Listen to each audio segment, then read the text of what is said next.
Bonjour à tous, bienvenue, édition spéciale du Mag-Orient consacrée entièrement aujourd'hui au cinquantenaire de la guerre des 6 jours. Une guerre éclair que les Arabes ont baptisée Naksa, le revers en arabe, un euphémisme qui cache mal un traumatisme encore vivace dans le monde arabe. Déclin du panarabisme, montée en puissance de l'islam politique et de la question palestinienne. C'est un 7e jour qui n'en finit plus. On va analyser dans cette émission les conséquences de cette guerre sur le monde arabe. Moshe Dayan, Yitzhak Rabin, Uzi Narkis, autant de noms associés à la victoire militaire israélienne en 67. Mais si je vous disais que le roi du Maroc, Hassan II, avait aussi contribué à la victoire éclair de l'État hébreu.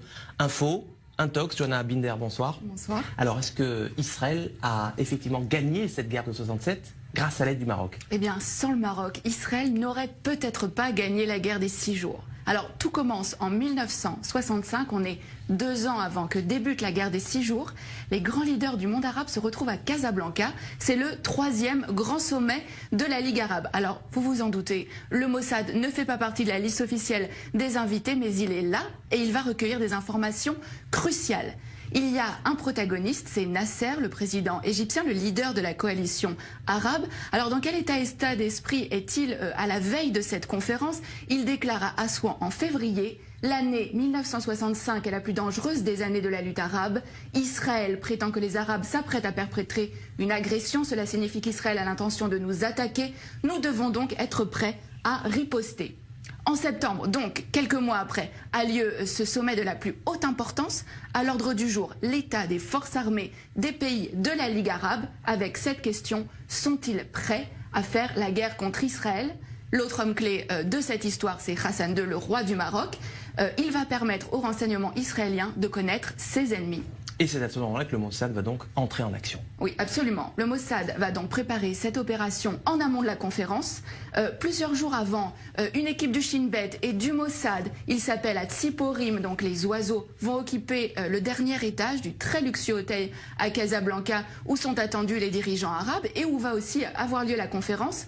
Mais la veille de ce sommet, Hassan II est pris de panique et il somme les agents israéliens de quitter l'hôtel. Mais au terme de cette conférence, il va livrer aux agents israéliens l'enregistrement complet de cette conférence. Hassan II a tout enregistré en secret. Il n'a pas confiance dans les invités de la Ligue arabe. C'est à peine croyable. Mais qu'est-ce que les Israéliens vont bien pouvoir découvrir sur ces cassettes? Alors, les enregistrements vont révéler qu'il est question de créer un commandement arabe unifié pour mener les hostilités contre Israël. Et le point crucial, c'est que les rangs arabes sont profondément divisés. On va pouvoir entendre des échanges extrêmement vifs entre Hussein de Jordanie, mais aussi Nasser.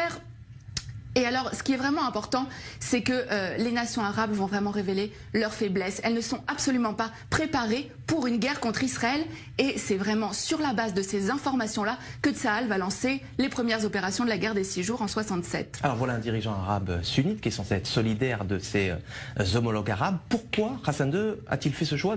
Qu'est-ce qui l'a motivé? Alors, ce qu'il faut savoir, c'est qu'avant déjà ce sommet, le Maroc et Israël entretenaient déjà des relations stratégiques. Hassan II avait accepté que des juifs marocains émigrent vers Israël, en échange de quoi Israël fournissait une aide logistique au Maroc, notamment en formant ses militaires.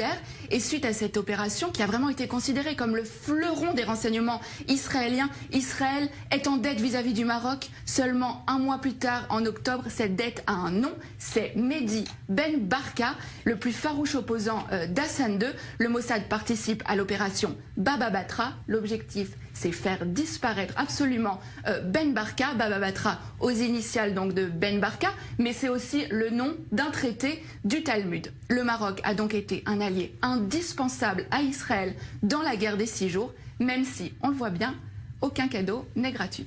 La petite histoire de la grande histoire. Merci Johanna Binder pour ces détails croustillants, digne des plus grands films d'espionnage. Merci d'être passé nous voir sur le plateau du Mag-Orient.